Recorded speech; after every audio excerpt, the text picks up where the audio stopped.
1977. 1977. O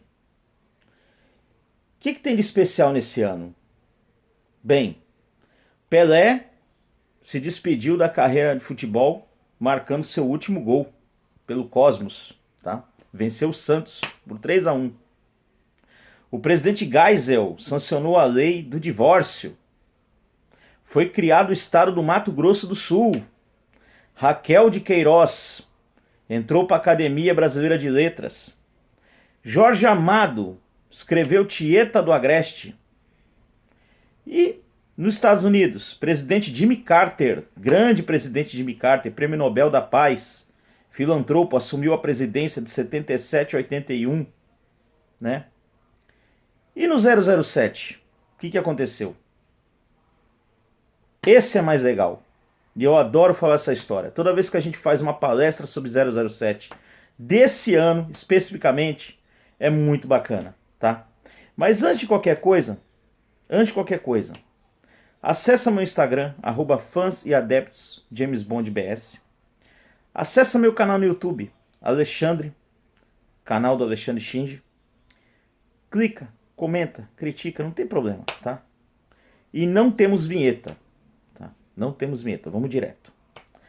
1977, estreou 007, O Espião que Me Amava. Foi o primeiro filme de James Bond que eu assisti aos 12 anos de idade, mas não em 77, tá? Aos 12 anos de idade, eu assisti esse filme na Globo, na sessão da tarde. Foi o primeiro filme de 007 que eu assisti, 007 Espião que Me Amava, terceiro filme do Roger Moore e 10º filme da cronologia oficial, tá? Nessa época, era os anos 70, a banda Bee Gees, quem conhece, tá? Fazia o maior sucesso, né? E 007 vinha amargando uma derrota. Em 1974, o segundo filme do Roger Moore, 007, O Homem com a Pistola de Ouro, foi um fracasso de bilheteria. A crítica pegou pesado no filme, né? Então, ficou aí um hiato de 74 até 77 sem fazer um filme de 007. E os direitos do estúdio, os direitos do 007 estavam amargando ser vendidos, entendeu? E o estúdio não estava muito bem das pernas. Então o que acontece? Ou fazia um filme bom, que desse uma boa bilheteria, ou a saga 007 ia pro buraco, tá? Então o Albert Broccoli, ele resolveu apostar todas as fichas nesse filme de 1977, O Espião que Me Amava. Mas ele recorreu ao livro do Fleming? Então, o autor Ian Fleming escreveu, deixa eu pegar aqui, O Espião e a Amante em 1962, tá? E o próprio autor falou que não usasse a história desse livro, não usasse para qualquer filme, porque ele mesmo considera esse o pior livro dele. É o pior livro do Fleming, tá? Porque O Espião que é Amante não tem nada a ver com o roteiro do filme, tá? Do Espião que Me Amava. O Espião Amante foi em 62 e ele é o primeiro e único livro em que o 007 não é o protagonista, e sim uma mulher, uma senhora, que ele salvou a vida, tá? Num hotel em Nova York à noite e passou a noite com ela, tá? Ele foi nesse hotel, salvou essa senhora de 2 assassinos que queriam matá-la e acabou dormindo com ela.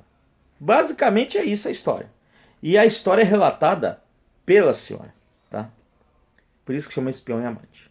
Ou The Spy Who Loved Me, ou O Espião que Me Amava.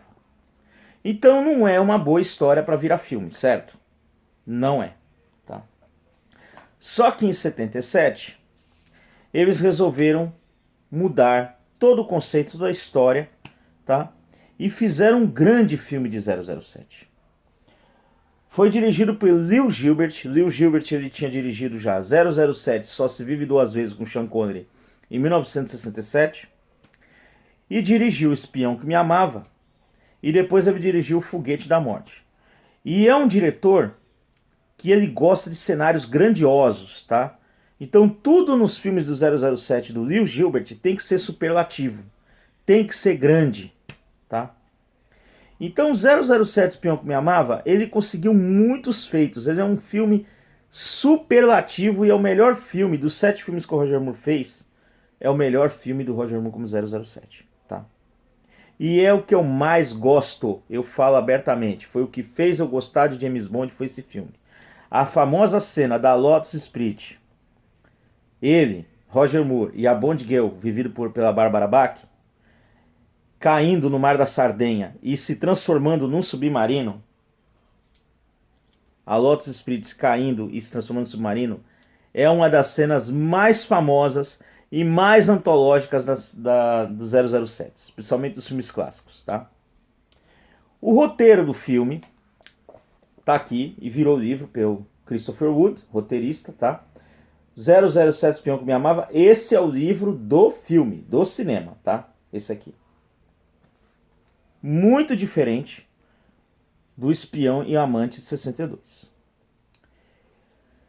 A canção tema é uma das melhores do filme, uma das melhores da franquia. A Carl Simon, grande cantora, tá? Que concorreu, essa canção tema concorreu ao Oscar. Nobody Does It Better, ganhou em primeiro lugar em todas as paradas de sucesso.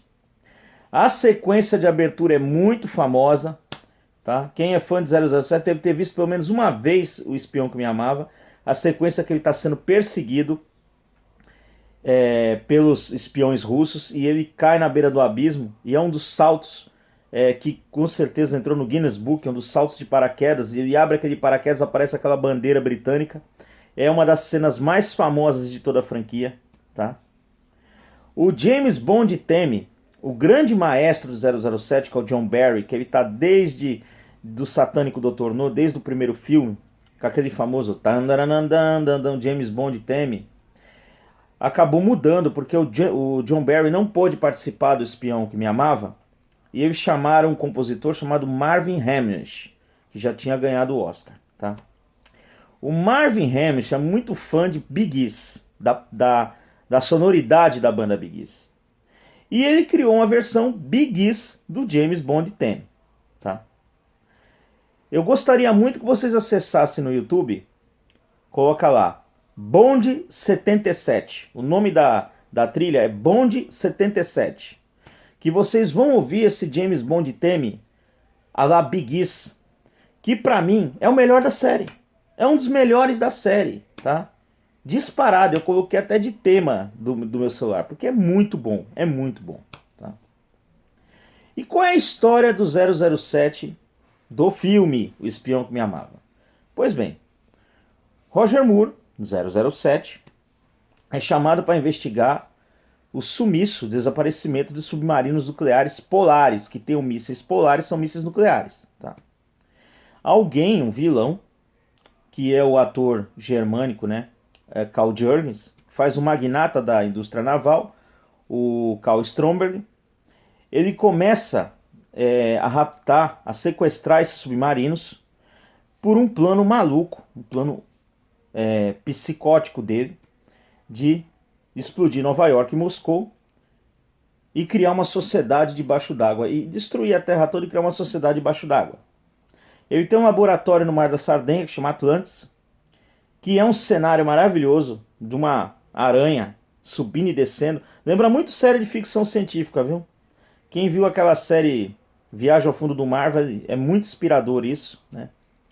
E o James Bond viaja para o Cairo, viaja para o Egito, né? Vai lá para o Egito, vai lá para Sardenha e vai investigar o Carl Stromberg. Ele só não contava que uma certa espiã russa, a Bond Girl Barbara Bach, que aliás é ex do Ringo Starr, dos Beatles, né? É a agente russa Anna Amazova, ou agente Triple X, que não é o Vin Diesel, tá? Também estivesse investigando o mesmo caso do sumiço dos submarinos nucleares, né? E acaba tendo uma parceria com o James Bond. Primeiro, eles são rivais, porque eles estão atrás do mesmo vilão e do mesmo plano. E acaba as duas agências de espionagem, tanto a russa quanto a britânica, unindo forças para poder resolver o caso, né? E aí temos uma das melhores químicas, uma das melhores parcerias, né, entre um 007 e uma Bond Girl.